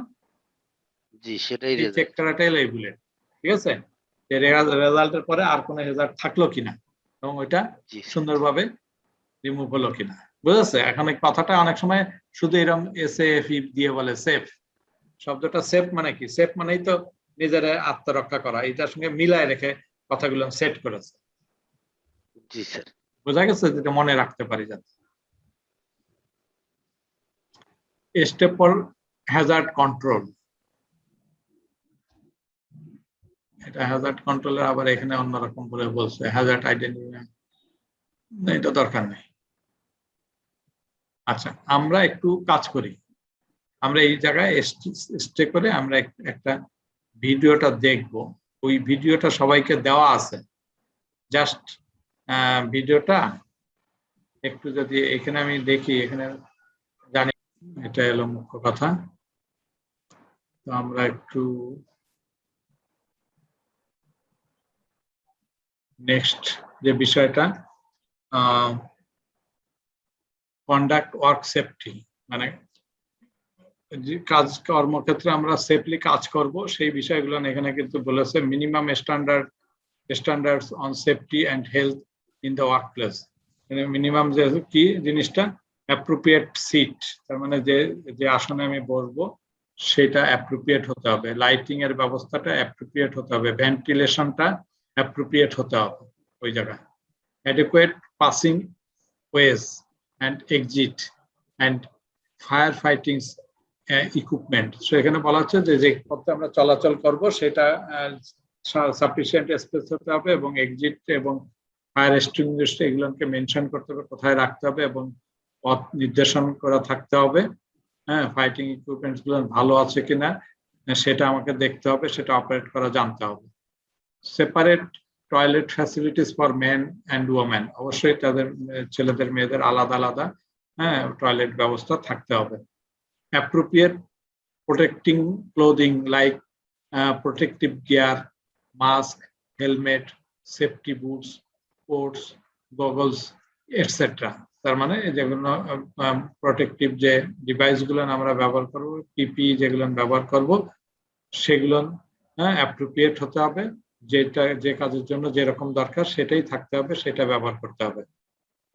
ফার্স্ট এইড কিটস, অবশ্যই সেই ওয়ার্কশপে কিন্তু ফার্স্ট এইড কিটস থাকতে হবে, যাতে সঙ্গে সঙ্গে ফার্স্ট এইড দেওয়ার ব্যবস্থা করা যায়। Free medical and dental service, এবং ভালো ওয়ার্কশপের ক্ষেত্রে ফ্রি মেডিকেল এবং ডেন্টাল সার্ভিস প্রোভাইড করা হয়ে থাকে ওয়ার্ক প্লেসে। তাহলে এগুলো minimum standard on safety and হেলথের জন্য যেসব minimum standard. Issue of young worker, young ওয়ার্কারের ক্ষেত্রে আমরা দেখছি অনেক জায়গায় যত দুর্ঘটনা ঘটে থাকে তার পিছনে ইয়ং ওয়ার্কার একটা মেজর ফ্যাক্টর। তার কারণ আছে, তারা হলো নট এনাফ ট্রেনিং, তাদেরকে কাজের শুরুতে যথেষ্ট ট্রেনিং প্রোভাইড করা হয় না বলে তারা জানে না কি ধরনের সেফটি মেজার করতে হয়। নট এনাফ এক্সপিরিয়েন্স, যেহেতু তারা একেবারেই কর্মক্ষেত্রে নতুন, তাহলে তার জন্য তাদের এক্সপিরিয়েন্স হয় নাই, সুতরাং সেই ল্যাক অফ এক্সপিরিয়েন্সের কারণ জন্য তারা বেশি বেশি সাহস দেখায় এবং সেটার একটা মৃত্যুর কারণ হয়ে দাঁড়ায়। Don't know their legal rights, তারা কিন্তু তাদের যে রাইটসটা অধিকার আছে সেটা সম্বন্ধে তারা জানে না, যার ফলে কেউ একটা কিছু করতে বললে সে চট করে বসকে খুশি করার জন্য কাজ করে ফেলতে পারে, কিন্তু যেটার উপরে তার ট্রেনিং নাই সেই অংশে সেই কাজ করতে যাওয়ার ক্ষেত্রে তার বলা উচিত যে না স্যার, এটা তো আমি জানি না নিয়ম কানুন, তাহলে আমি এটা তো করতে পারবো না। তো এই না বলার ইয়াটা, তার অভিজ্ঞতাটা তার কম, সেটাও একটা কারণ। অ্যাফ্রেড টু আস্ক কোশ্চেন, বস বলল, সুতরাং তার বিপক্ষে কথা বলার বিষয়টাও কিন্তু জানতে চাওয়ার বিষয়টা নিয়েও প্রশ্নবিদ্ধ আছে, সে ভয় পায় তাকে বসকে জিজ্ঞাসা করতে। Tired from trying to balance work with school and other activities, তারা অন্যান্য কাজ করতে এতই টায়ার্ড হয়ে যায়, তারপরে টায়ার্ড অবস্থাও তাকে আবার অতিরিক্ত কাজ দেয়, সেই কাজটা টায়ার্ডনেস অবস্থায় যদি তাকে কাজ করতে দেওয়া হয় সেই ক্ষেত্রেও সেটা দুর্ঘটনার কারণ হতে পারে। এই জন্য ইয়ং ওয়ার্কার ক্ষেত্রে এই সমস্যাগুলো আছে। ক্ষতিগ্রস্ত কারা হয়, একটা অ্যাক্সিডেন্ট হলে কেউ যদি মারা যায় অথবা তার একটা অঙ্গহানি হয়, সেই ক্ষেত্রে সবচেয়ে বেশি ক্ষতি হয় প্রথমত তার ফ্যামিলি এবং তারপরে তার ফ্রেন্ডস। এমপ্লয়ার্স, দ্বিতীয় কথা, যেখানে কাজ করতো সে একজন অভিজ্ঞ মানুষ, যদি ভালো কাজ জানা মানুষ যদি মানে সে তাকে আমরা হারাই, তাহলে দেখা যাবে যে এমপ্লয়ার যে মালিক তার কিন্তু একটা বড় ক্ষতি হয়ে যায়। কো ওয়ার্কার, যারা একসঙ্গে কাজ করে, সেক্ষেত্রে একদম ভালো কাজ জানা লোকের ঘাটতি এসে গেলে তখন সেখানেও তার সমস্যা হয়, সেও ক্ষতিগ্রস্ত হয়। এবং সর্বোপরি সমাজ, ভালো কাজ জানা লোক মারা গেলে বা ক্ষতিগ্রস্ত হলে সমাজেরও ক্ষতি হয়। তাহলে এই কস্ট অফ ইনজুরি, ইনজুরির জন্য কারা কারা ক্ষতিগ্রস্ত হয়, কাকে মূল্য দিতে হয়, সেটা একটা ধারাবাহিকভাবে বর্ণনা। রেসপন্সিবিলিটিস আন্ডার অস, আসলে আন্ডারে কি কি রেসপন্সিবিলিটি, ডিউটিস, এমপ্লয়ের ডিউটি কি, এমপ্লয়ারের যে duty, established a health and safety policy and program, তারা এটার একটা পলিসি এবং প্রোগ্রামকে এস্টাবলিশ করা হলো তার একটা কাজ। প্রোভাইড রিকোয়ার্ড ট্রেনিং, তার জন্য প্রয়োজনীয় যে ট্রেনিং দেওয়া দরকার সেটা একটা কাজ। Provide the information, instruction and supervision you need to do your job safely, নিজের কাজটা সেফলি করার জন্য যে ইনফরমেশন প্রোভাইড করবে সেটা এমপ্লয়ার মানে মালিক তাকে প্রোভাইড করতে হবে, ইনস্ট্রাকশন দিতে হবে, সুপারভিশন করতে হবে। Make sure you have necessary safety equipment, এটা শিওর হতে হবে যে মানে যে কাজ করছে তার জন্য যথেষ্ট সেফটি ইকুইপমেন্টস আছে বা ইউজ করছে। Provide information on Hazard in work place, এবং ওই ওয়ার্ক প্লেসে ইনফরমেশন প্রোভাইড করতে হবে যে কিভাবে কাজ করতে হবে, কাজের প্রসিডিওর এবং সেফটির বিষয়গুলোকে সতর্কতা জানায়, তার ইনফরমেশন গুলো ইনফর্ম করতে হবে। সেই কাজগুলো সব এমপ্লয়ারের ডিউটি কি, যদি আমাদের এই সিবিএলএমটা এটা নাই, আগের সিবিএলএম এর ছিল, এটা আমি একটু অতিরিক্ত দিয়েছি। Important information are the health and safety policy, the অস অ্যাক্ট, এই দুটা হলো ইনফরমেশন, ইম্পর্টেন্ট ইনফরমেশন, সেটা কিন্তু সমস্ত ওয়ার্ক প্লেসে এইটা টানায় দেওয়া উচিত। হেলথ অ্যান্ড সেফটি পলিসি বলতে কি বোঝায় সেটা সুন্দর করে লিখে ওয়ালে এমন জায়গায় টানা দিতে হয় যে ওয়ার্কাররা যখন ঢুকবে তারা যেন ওটা দেখতে পারে এবং রিড আউট করে সেই সম্বন্ধে সচেতন হয়। একই সঙ্গে যে অ্যাক্ট আছে সেই অ্যাক্টটাও হ্যাঙ্গিং করে দিতে হয়, সেটাও জানি যেখানে মানুষ দেখতে পারে, হ্যাঁ সেই রকম একটা সুন্দর প্লেসে রাখতে হয় ইনফরমেশন গুলো। এই কাজটাও এমপ্লয়ার বা মালিকের যে কাজ সেগুলো নলে এইগুলো। সে যদি ট্রেনিং না দেয় হ্যাঁ ওয়ার্কারকে, তাহলে কে দিবে? তার তো দায়িত্ব, তাহলে সেইখান থেকে সব ক্ষতি হতে পারে। তাহলে এমপ্লয়ারের কি দায়িত্ব, এই যে 5টা পয়েন্ট তার সঙ্গে ইম্পর্টেন্ট যে ইনফরমেশন সেট করে দিতে হবে এই কথাটাও তার দায়িত্ব। তো এটা আমাদের নতুন সিভিএলএম এ নাই, কিন্তু পুরানোটা ছিল, সেই জায়গা থেকে আমি এনে দিয়েছি। ডিউটিস অফ সুপারভাইজার, সুপারভাইজারের কাজ কি? Make sure that you follow the law and the কোম্পানির সেফটি রুল। তাহলে যে কাজ করবে তাকে কিন্তু তার এই সেফটি রুল সম্বন্ধে জানাতে হবে এবং এনশিওর করতে হবে। Tell you about any job hazards or danger. তাহলে যে ওয়ার্কার তাকে কিন্তু সুপারভাইজার বলবে যে এইখানে এই ধরনের হ্যাজার্ড সৃষ্টি হতে পারে এবং এই কাজের জন্য এটা তার ডেঞ্জার, সেটা তাকে স্মরণ করায় দিবে। Make sure you use safety equipment properly, এবং সে সুপারভাইজার খেয়াল করবে যে কাজ করছে তার সে কি প্রপার যে ইকুইপমেন্ট সেফটি ইকুইপমেন্ট পড়ার কথা সেটা কি সে পরিধান করেছে কিনা। রোল অফ এমপ্লয়িজ, যে কাজ করবে তার কাজ, তার দায়িত্ব কি? Obey the law and the কোম্পানির সেফটি রুল। তাহলে সেফটি রুল সে মেনে চলবে, আইন কানুন সে মেনে চলবে। Use machine and equipment safely, যাতে যে মেশিন গুলো সে অপারেট করবে, যে ইকুইপমেন্ট গুলো নিয়ে সে কাজ করবে যাতে সেফলি কাজ করতে পারে সেই জায়গার প্রতি যত্নবান হবে। Report hazards to your supervisor আর ম্যানেজার, যদি কোনো হ্যাজার্ড চোখে পড়ে তাহলে সঙ্গে সঙ্গে সুপারভাইজার বা ম্যানেজারকে রিপোর্ট করতে হবে। ওয়্যার ইকুইপড পিপিই, এবং সে পিপিই পরিধান করে কাজ করবে। Work safely and don't full around, মানে সে যখন কাজ করে যেটুকু তার কাজ সেটাই করবে, সে এদিক সেদিক বোকার মতন ঘোরাফেরা করবে না। হ্যাঁ, এটা এমপ্লয়ার কাজ। তাহলে 3 জনের কি কাজ সেটা আমরা বলেছি, সুপারভাইজার এবং এমপ্লয়ার রোল।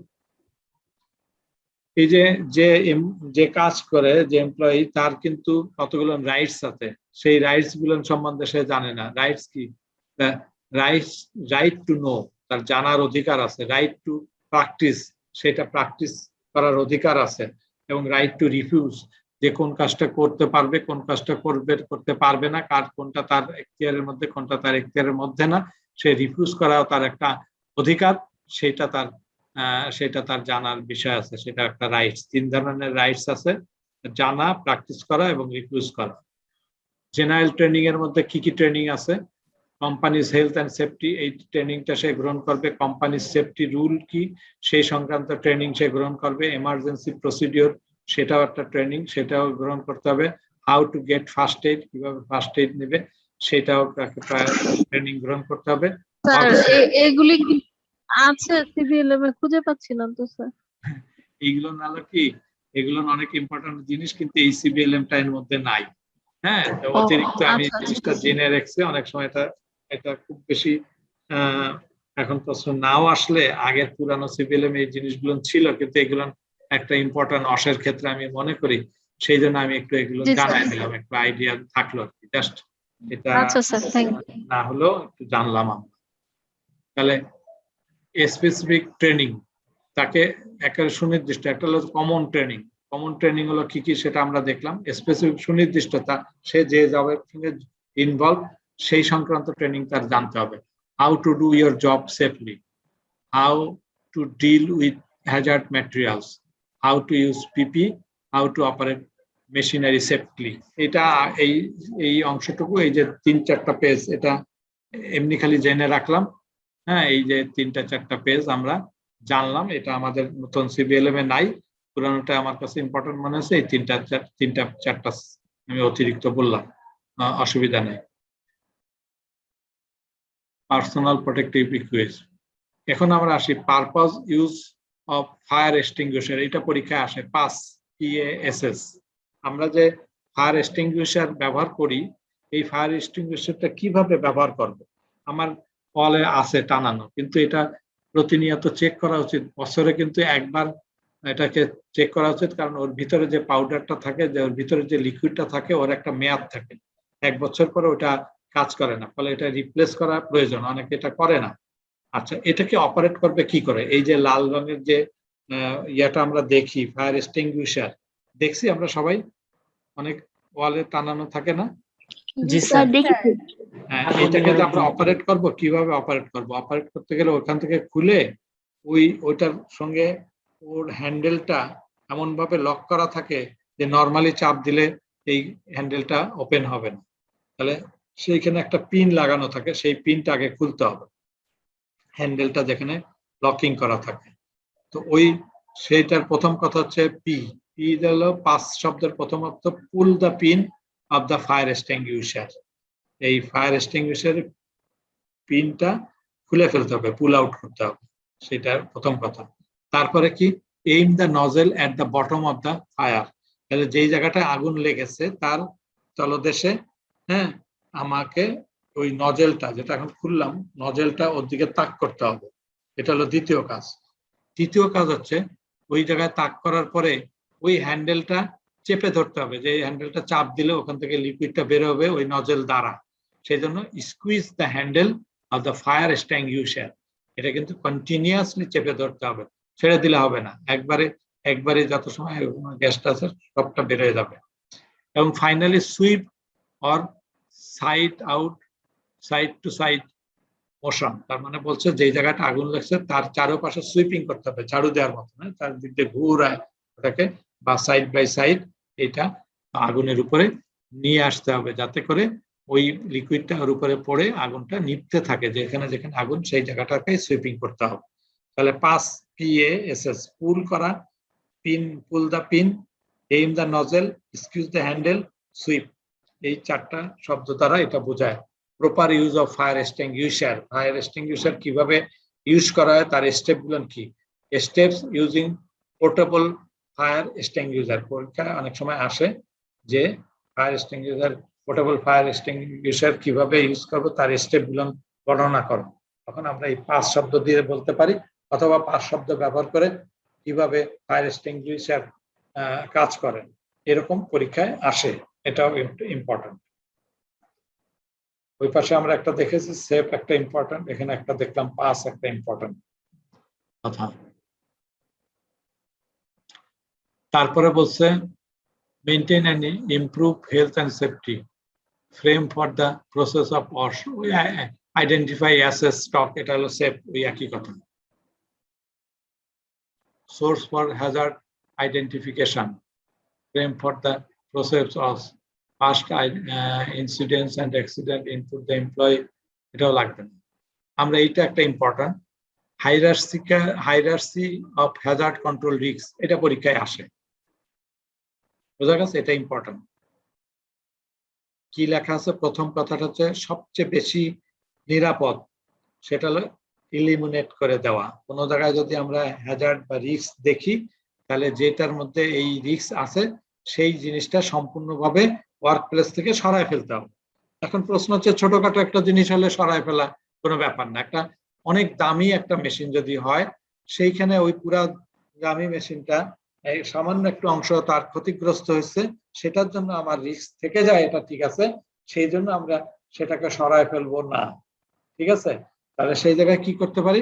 সাবস্টিটিউট, ওই অংশটুকু, যে অংশটুকু তার সমস্যা সেটা সরায় ফেলতে পারি, অথবা এমন কোন ডিভাইস আছে যেটা অংশবিশেষ ওই রিপ্লেস করলে কাজ হতে পারে, সেই কাজটাকে বলছি আমরা সাবস্টিটিউশন, বিকল্প, তার মানে তার পরিবর্তে আরেকটা কিছু দেওয়া। আইসোলেশন, দেখা যাচ্ছে যে এখানে সমস্যা আছে, বললাম যে ফ্যানটা দুর্বল, ফ্যানটা মাথায় মানে পড়ে যে অ্যাক্সিডেন্ট হতে পারে, তাহলে আমি কি করতে পারি? ওই ফ্যানের থেকে সরে আলাদা একটা সেফটি জায়গায় যে আমি বসলাম, অথবা ওইখান থেকে ফ্যানটাকে খুলে একদম সরায় দিলাম, তাহলে ওটা অনেকটা এলিমিনেটের মতন, বাট এটা অন কাইন্ড অফ আইসোলেশন, মানে ওখান থেকে সরে আসছে, হয় আমি নিজে সরে আসছি, হ্যাঁ, মেইনলি নিজে সরে আসাটাকে এখানে ইন্ডিকেট করতেছে যে রিস্ক স্পেস থেকে নিজেকে আইসোলেটেড করে নেওয়া। ইঞ্জিনিয়ারিং যে বললাম যে কোথাও যদি এরকম সমস্যা থেকে থাকে যে ফ্যানের একটা অংশ দুর্বল, তাহলে ওটাকে আমি সারায় ফেলতে পারি। তাহলে এই ইঞ্জিনিয়ারিং কর্মকাণ্ডের মাধ্যমে আমরা ওই ডিভাইসটাকে সারায় ফেলেও আমরা রিস্কটাকে নির্মূল করতে পারি। অ্যাডমিন কি করতে পারে? অ্যাডমিন কিন্তু কিছু জায়গা মার্কিং করে দিতে পারে যে এই জায়গা ডেঞ্জার, এখান থেকে যাওয়া যাবে না, এই পথে যাও, সে একটা নোটিশ করে দিল। হ্যাঁ, এইরকম কিছু কাজ অ্যাডমিন ওর কাছে সেটা করতে পারে। আর সবচেয়ে মানে ছোট কাজ হচ্ছে পিপি, মানে একেবারেই কোনো কিছু যদি আমি না করতে পারি, কোনো ধরনের কোনো কন্ট্রোল আমার মধ্যে নাই, তখন আমি নিজেকে প্রোটেক্ট করব, নিজেকে আবরণ দিয়ে হ্যাঁ সেভ রাখার চেষ্টা করব, সেটা হলো পিপি। অর্থাৎ পিপি পরিধান করে কাজ করলে আমি নিজেকে অন্তত সেভ করতে পারি। এটা হলো অনেক সময় পরীক্ষায় আসে যে মানে হ্যাজার্ড কন্ট্রোল রিস্কটা টপ টু বটম বলার জন্য, তখন কিন্তু বলতে হবে টপে থাকতে elimination, substitution, isolation, engineering, admin, PP. আবার কখনো বলে বটম টু টপ, তখন কিন্তু উল্টা বলতে হবে। সুতরাং টপ টু বটম বললে যদি আমি PP, admin, engineering, isolation, substitution, elimination বললে তখনও কিন্তু সেকে ভুল ধরে কেটে দেবে। যদি টপ টু বটম বলে তাহলে আমাকে বলতে হবে elimination, substitution, isolation, engineering, admin, PP. বোঝা গেছে কি আমার কথা? জি স্যার, বুঝতে পারছি। ওকে, এটা স্যার ভেরি স্যার একটু মিস করে গেছে, সাবস্টিটিউশনটা একটু আরেকবার যদি বলতেন। হ্যাঁ, টপ টু বটম বললে এলিমিনেশন থেকে বলতে হবে, তাই তো? হ্যাঁ, টপ টু বটম বললে কিন্তু এলিমিনেশন থেকে বলতে হবে। আচ্ছা, রিমেম্বার ইট। আর আরেকটা হচ্ছে- বটম টু টপ বলে পিপি থেকে বলা শুরু করতে হবে। আচ্ছা, সাবস্টিটিউশন মানে প্রতিস্থাপন। তার মানে একটা অংশ কোনো জায়গায় সমস্যা হচ্ছে, সেটাকে রিপ্লেস করে আরেকটা জিনিস দিয়ে ওই কাজটা চালায় নেওয়া। এই যেমন বললাম ফ্যানের একটা পাখা উইক হয়ে গেছে, তাহলে ওই পাখাটাকে আমি চেঞ্জ করে ওই জায়গায় আরেকটা পাখা দিলাম। ঠিক আছে, দ্যাট ইজ সাবস্টিটিউশন। বোঝা গেছে? জি স্যার। Yes, sir. এটা ভেরি ভেরি ইম্পর্টেন্ট, এটা পরীক্ষা থাকেই। Risks. When considering the potential risks at a hazard poses the chance that an event will happen, a likelihood that an event will happen, না এটা দরকার নেই, এটা দরকার নেই। এটা তো এই যে রিস্ক ম্যাট্রিক্স বলেছিলাম যে সেটা রিস্ক ম্যাট্রিক্স আমরা পরে দেখে একবার চেষ্টা করবো রিস্ক ম্যাট্রিক্সের চেহারাটা কেমন। এখানে এক যেটা সেটা বড় লাল কালি দিয়ে দেখানো হচ্ছে, এটা হলো মানে danger, very very very danger. এটার জন্য কিল টু কজ, মানে যে কারণের জন্য মানুষ মারা যেতে পারে, সেই রকম ডেঞ্জার একটা বিষয়। আর ফার্স্ট এইড দিয়ে সারায় ফেলা যায়, ভেরি আনলাইকলি, যেমন 6 নাম্বার এখানে দেখানো হয়েছে, এটা হলুদ, এটা এখানে সামান্য ইনজুরি হলে সেই ক্ষেত্রে আমরা ফার্স্ট এইড ব্যবহার করে কাজ করতে পারি। সুতরাং রেড থেকে কমলা, কমলা থেকে গ্রিন, আমরা যেটা 3 দেখছি এটা মাঝামাঝি, আর 4, 5, 6 এটা নিচের দিকে, 6 সবচেয়ে কম রিস্ক। ম্যাট্রিক্সের বিষয় প্রসেস বলবো কিনা দরকার নেই। তাহলে মোটামুটি ভাবে আমরা আজকে এই পর্যন্ত রাখি। তাহলে কয়েকটা জিনিস একটু ইয়া করি। সেটা হলো কি, আমরা দেখলাম প্রথমে যেটা কি রিস্কের একটা সংজ্ঞা দেখেছি। হ্যাঁ, রিস্কের স্ট্যান্ডার্ড ওখান থেকে দেখে আসছি, সিএস থেকে, সেটা এক ধরনের স্ট্যান্ডার্ড। আমরা দেখেছি যে এটাকে কন্ট্রোল, হ্যাঁ বলো কি বলছিলাম? তার মানে একটার পর একটা বলতেছিলাম যে কি কি টপিকস হয়েছে সে রিভিউ। হ্যাঁ বলো বলো কি কি হয়েছে। স্যার সিএস থেকে স্ট্যান্ডার্ড দেখা হয়েছে, রেঞ্জ অফ ভেরিয়েবল থেকে, রাইট। আর তারপরে হচ্ছে অস লস। হ্যাঁ, লটা আর কি, ঠিক আছে, একটা ল জানলাম, আছে একটা ল। তারপরে Workplace hazard, আইডেন্টিফিকেশন। হ্যাঁ, workplace types hazard, of hazard sheets, types of hazard with তারপরে example. source, স্যার হ্যাজার্ড কত প্রকার, কি কি? হ্যাঁ, Appropriate types of Hazard standard. তার এক্সাম্পল কিন্তু ইম্পর্টেন্ট। আচ্ছা, আর একটা ওখানে দেখলাম প্রথমেরটা আমরা দেখেছি কি সেফ লেখা দেখেছে, ওটা আমরা দেখবো। আরেকটা দেখছে কি পাস, এটা আমরা খেয়াল রাখবো। পাস কন্ট্রোলের যে সিম্বলটা আমরা দেখলাম, তারপর হচ্ছে স্যার হায়ারার্কি দেখেছি, তারপর ফায়ার এক্সটিংগুইশার কিভাবে ইউজ করতে হয় এটা আমরা দেখেছি। আচ্ছা, কন্ট্রোল ম্যানেজমেন্টে এখানে অনেক সময় এইভাবে আলাদা ভাবে, যেমন এরকম প্রশ্ন করলো যে স্যার সাবস্টিটিউটটা বলতে কি বোঝান, এইরকম কিন্তু পরীক্ষায় আসে যে কন্ট্রোল ম্যানেজমেন্টের ক্ষেত্রে সাবস্টিটিউট বলতে কি বুঝো, এরকম কিন্তু পরীক্ষায় আসে। আইসোলেশন বলতে কি বোঝো, এরকম কিন্তু পরীক্ষায় আসে, এটা নোট ডাউন করে রাখো। ঠিক আছে, আমাদের আরো কিছু আলোচনা আছে, আমরা যদি লাগে আর একটু আলোচনা আমরা আর একটু দেখব। মোটামুটি এর থেকে এই একটা দুটা প্রশ্ন আসে, তো প্রশ্নগুলো আমরা আলোচনা করব আগের মতন। আমাদের স্যার দেখি কালকে নাজিম স্যার এটা নিয়ে যদি আলোচনা করে আমি বলে দিব। হ্যাঁ, টোটাল মানে এক একটা সিবিএলএম 2 নিয়ে তো আলোচনা হয়নি স্যার। সিবিএলএম নিয়ে আলোচনা তো করলাম না স্যার, সিবিএলএম 2 নিয়ে স্যার যেটা করে, হ্যাঁ 2 আর 3 দুটো নিয়েই করবে। ও আচ্ছা, তাহলে আর যদি কোনো প্রশ্ন না থাকে তাহলে আমরা আজকের মতন শেষ করতে চাই। জি স্যার। ঠিক আছে, আল্লাহ হাফেজ, ভালো থাকি। আসসালামু আলাইকুম। আচ্ছা, আমার একটু এর ইনফরমেশনটা দাও, ওই যে তোমাদের ম্যাডাম ছিলেন তার ছেলেটার খবর কি? হ্যাঁ ক্যামেলিয়া, মানে আপার ছেলেটা হসপিটাল থেকে রিলিজ হয়েছে, এখন বাসাতে আছে, কিন্তু মানে সবাই অনেক উইক হয়ে গেছে। ঠিক আছে, তার জন্য আমরা দোয়া করি, এটা আমাদের মেইন ব্যাপার। হ্যাঁ, তো ঠিক আছে, আল্লাহ হাফেজ। আচ্ছা স্যার।